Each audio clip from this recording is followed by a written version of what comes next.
Okay, so we're going to continue on with preparing the engine bay for removal of the engine, and then we'll move on to removing the engine itself. But first up, we've got to mark where the wiper blades are positioned so that when you're putting them back, you can put them back in the correct spot.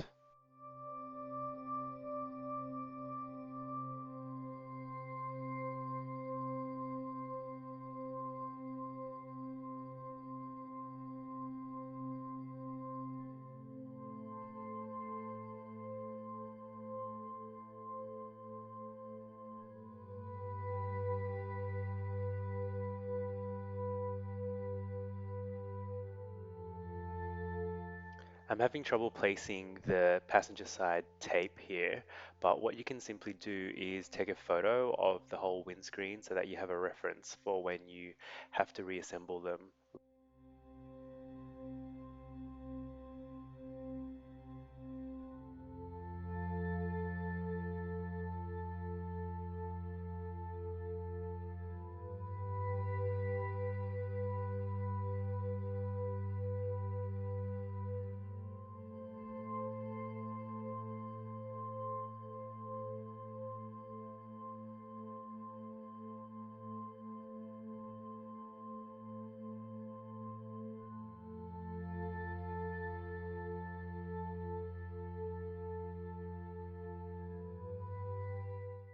All right, now that's done. I'm just going to put the tape away. There's the 3.6 liter engine that I'm kind of using as a tool storage.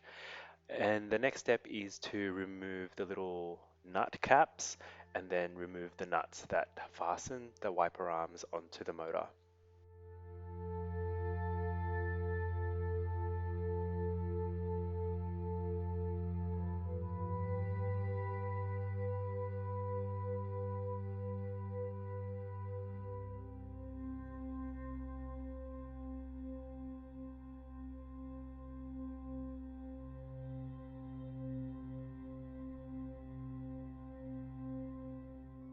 Don't forget to remove these two little torque screws at the scuttle panel, and then that's everything you need to remove to be able to remove the wipers and also to remove the scuttle panel.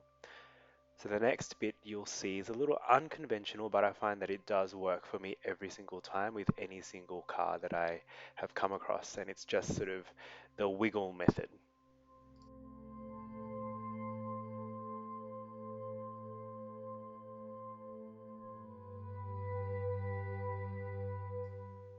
So all I've done there is I'm grabbing towards the base of the arm before the pivot and just wiggling away. There's no lubricant that I've sprayed on here, but I find that wiggling it this way definitely helps to just release the wiper arm from the spline mechanism at the motor.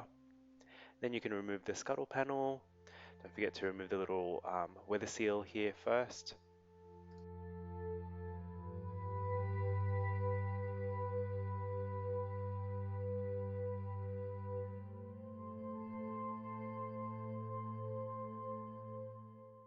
To remove the scuttle panel safely, you want to start at either end, and you'll see that it's been pushed into sort of like a rubber channel, where you need to pull it out of. And once you do have it started, it does tend to come out much easier along the rest of the way.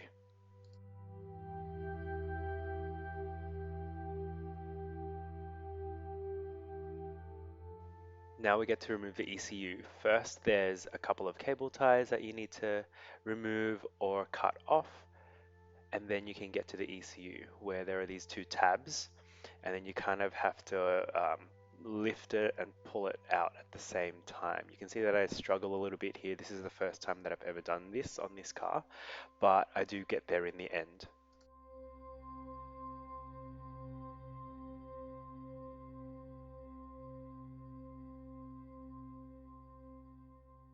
While I'm in here, I'm just taking the time to check the drainage channels. There are two on either side. You can see there are these like oval things with some, they look like teeth coming out of it. But these are the drainage channels that you just want to keep clear from leaves and debris.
I found that it was a lot easier to remove the ECU once these cables were free from their little fixing points. So just remove the zip ties that attach them on, and then you'll have more freedom to be able to release the ECU from its little housing, as you can see there.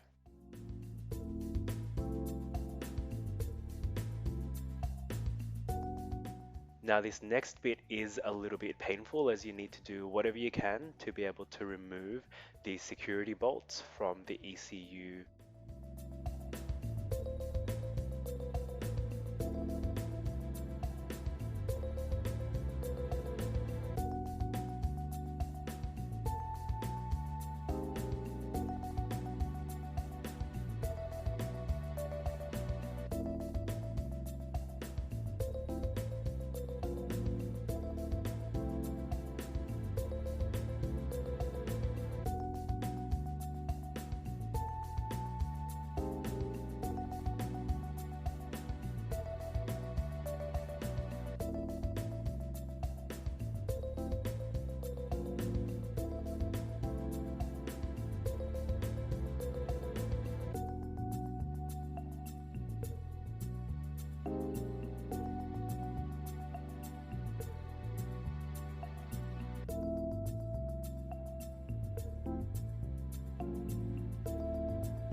So I'll just speed through all the different things that I tried here. You'll see that I've got a Dremel making a little slot, then I've got a screwdriver trying to undo these little slots, but because the material of these bolts is quite soft, you'll find that they can break.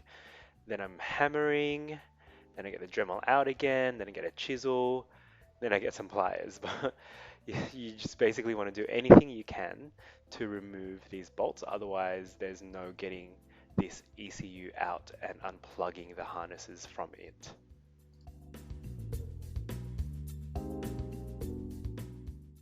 So after all of that, there's victory, finally.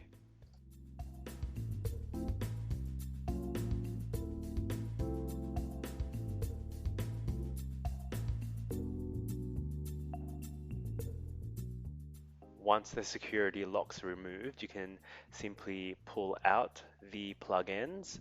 These are locking as well, but this is the simple part now.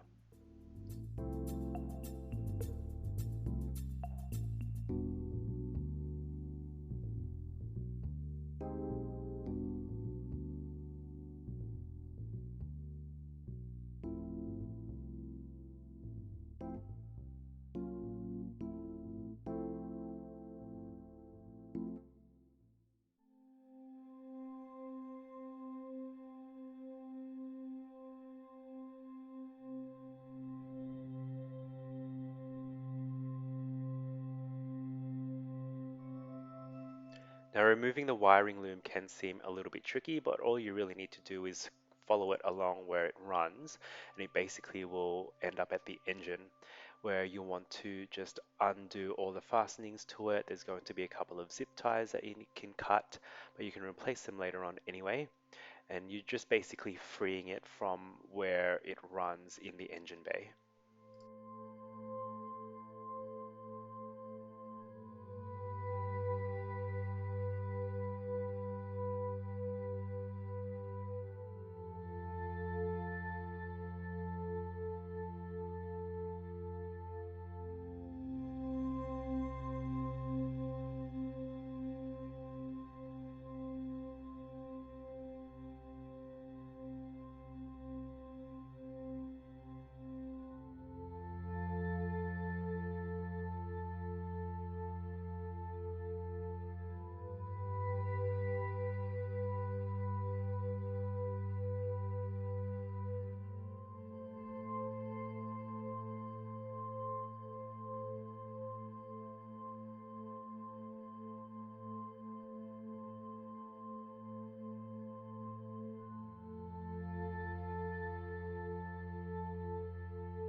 just going to speed things up a little bit here, as all I'm doing is trying to untangle the engine side harness from the little track that it's in, as it's all kind of messed up, as you can see, and it takes me a little bit of time to figure it out.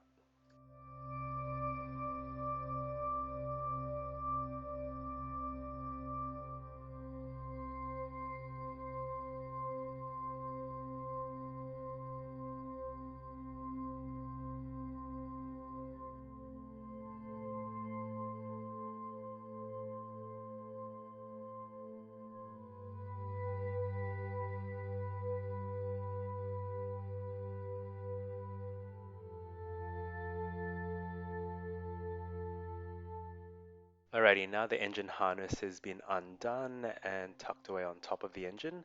Now you can work on removing the cables and the connections to the starter and the gearbox.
Now to remove the alternator and air conditioning wiring and cables, you just want to follow it from those components. There's a small plug here that you can see that's related to the aircon, and then the rest of the cable just follows up towards the fuse box.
Okay, so now you've got the alternator cable undone, just tuck it away, and then we can move on to removing the final connections, which are going to be coolant lines and some final electrical lines too, along with the fuel line.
Now, as you can see, I'm having a little bit of trouble undoing this bottom clamp.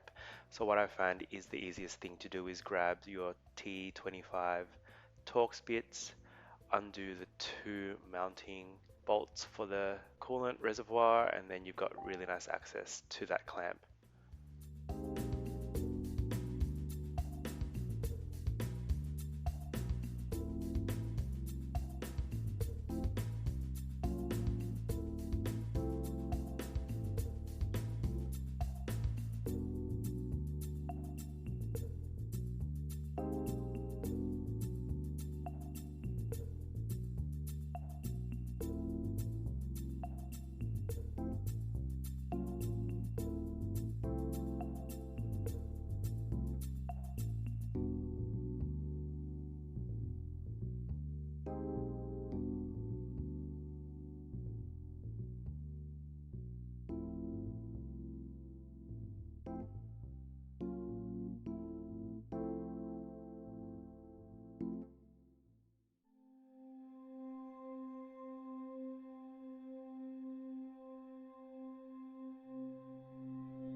So under this heat wrap is the fuel in connection, which is easily undone by pushing the black part of the connection towards the front of the engine to release the clamp.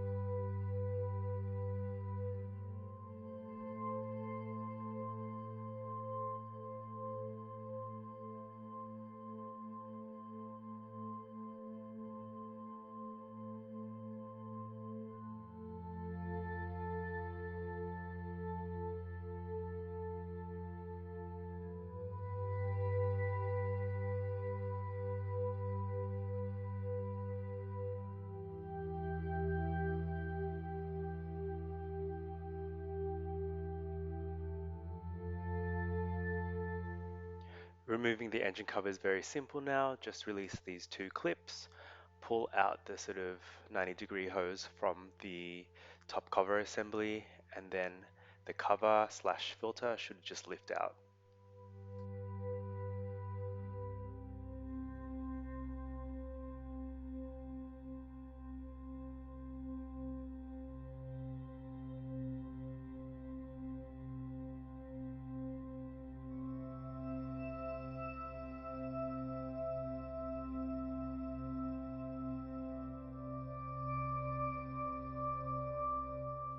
Can't forget this little brake booster line here, which is universal to all of the cars in this platform. It exits the firewall at the same place.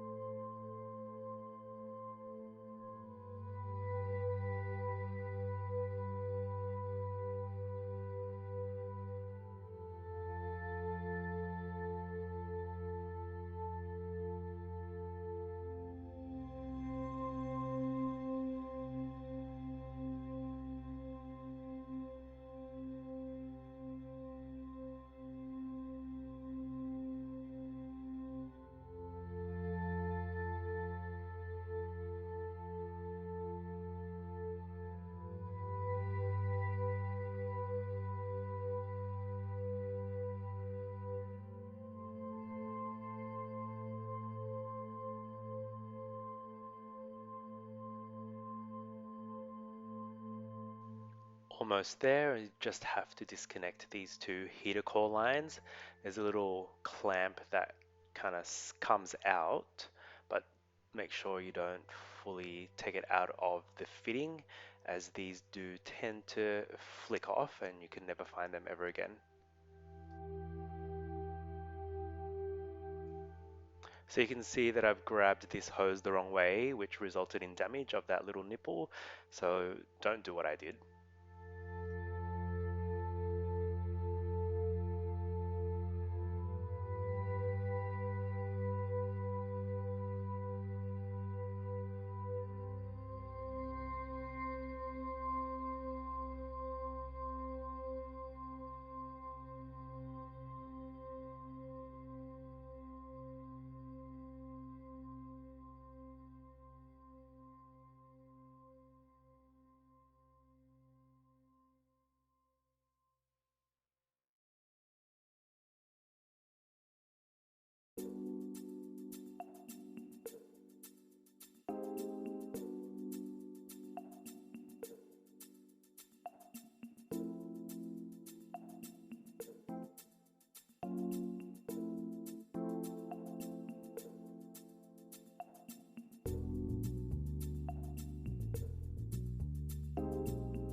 Removal of the oxygen sensor is most easily done with a special oxygen sensor tool, which has a little gap in it so that you can slide the tool onto the oxygen sensor end, and then your ratchet attaches onto the offset attachment.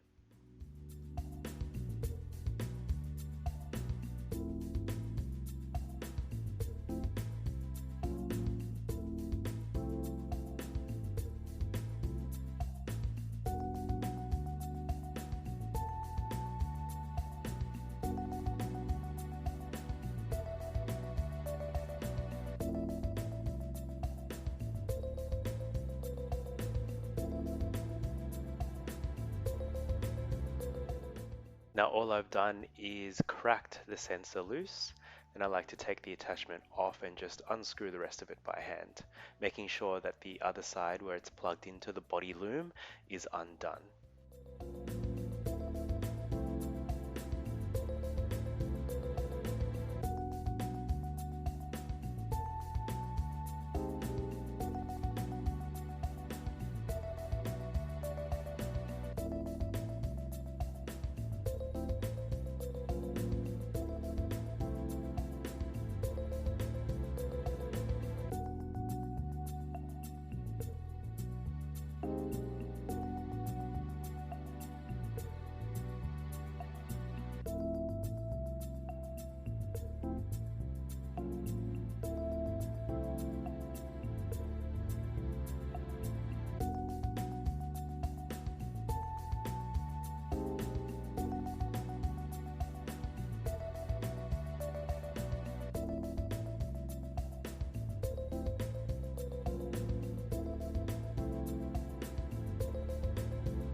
Finally, from the top is disconnecting the gear linkage that is at the end of the gear stick cable, which connects it to the gearbox.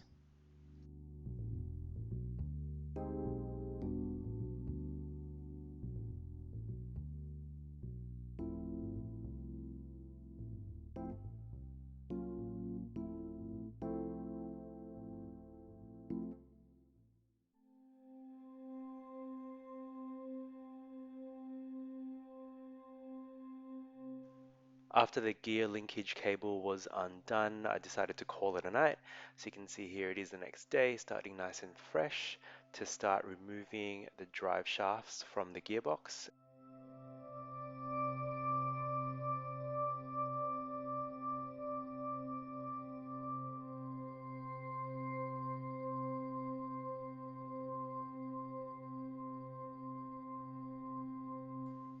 Now because I've got the car lifted up, there's no wheels on the hubs anymore. You can see that I've just stuck a screwdriver in here into the rotor to stop the drive shaft from spinning around so that each bolt can be undone.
Alright, so now I'm just cracking the final bolt loose, and once that's done, I like to change over to the ratchet to be able to remove the bolts fully from the gearbox end.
Now the passenger side is done, we just rinse and repeat on the driver's side. Nice and easy.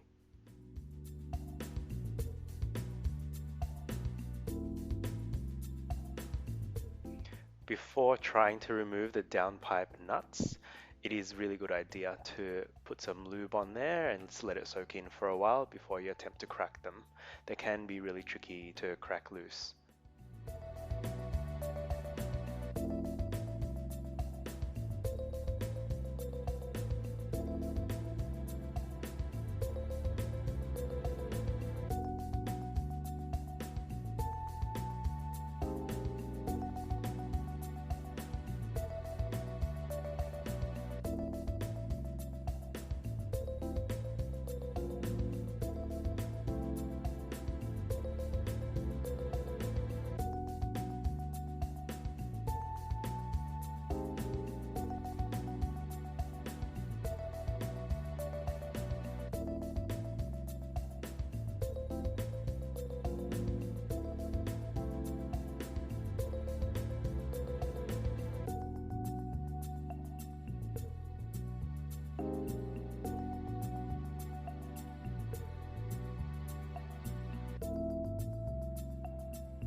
Alright, now all the downpipe nuts are off, we just get under the car again, use the oxygen sensor tool to remove the rear oxygen sensor.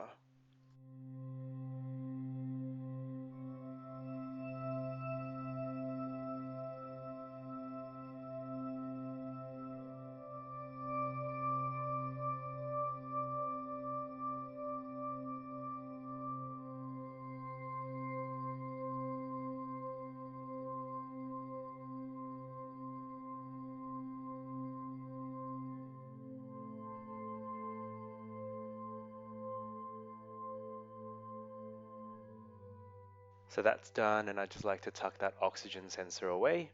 And now you can move on to removing this little exhaust bracket that holds the downpipe slash cat section onto the subframe.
Now that all the nuts and bolts that hold the exhaust onto the engine on the subframe have been removed, it's time to remove the whole section from the car.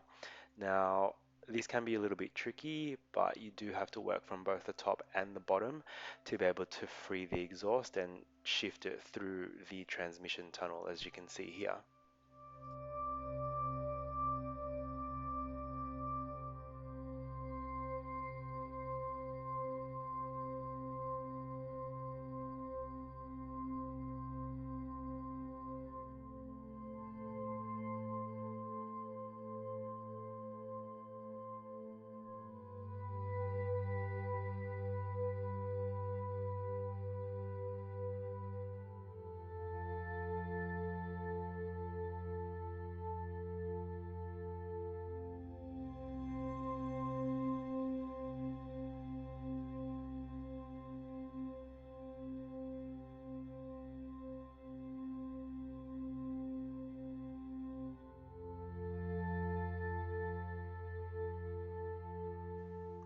This is the exhaust heat shield for the prop shaft center bearing that just needs to be reinstalled, which then brings the prop shaft up to alignment with the rest of the prop shaft tunnel.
Okay, and I promise this is the lucky last step before the engine can be hooked up to the engine crane, and that's to remove this undertray bracing.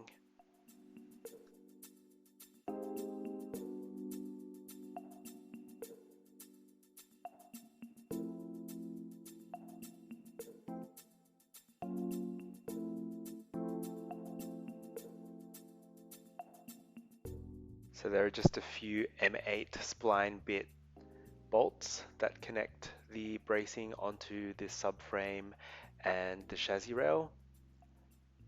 Where you can see just there are two 13mm bolts on each side that connect a little upright to the chassis rail.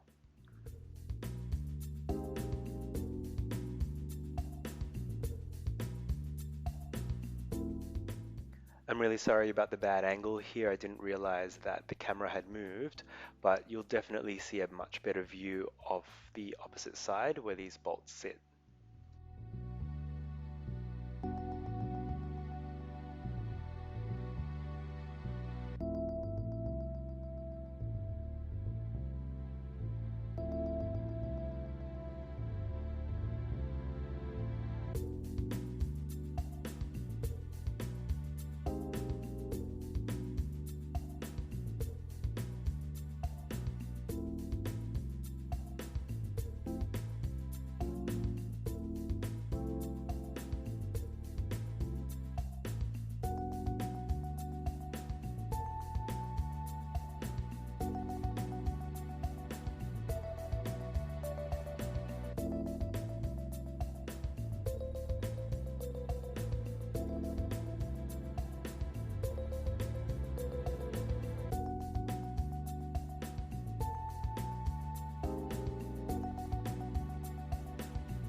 All right, so at this point, I was expecting the bracing to kind of just drop down after I undid those 13 mil bolts, but clearly I had missed a couple of bolts, which you'll see are hidden inside these little recesses towards the rear of the chassis brace.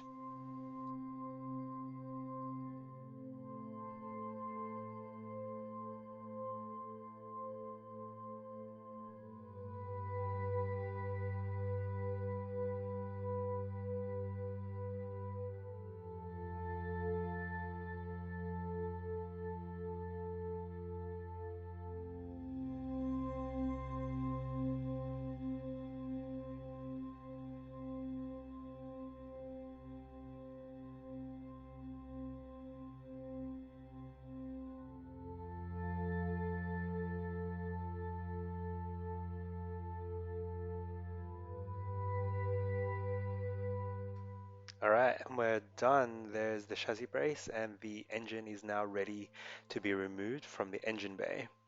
Thanks for watching. Next up is engine removal.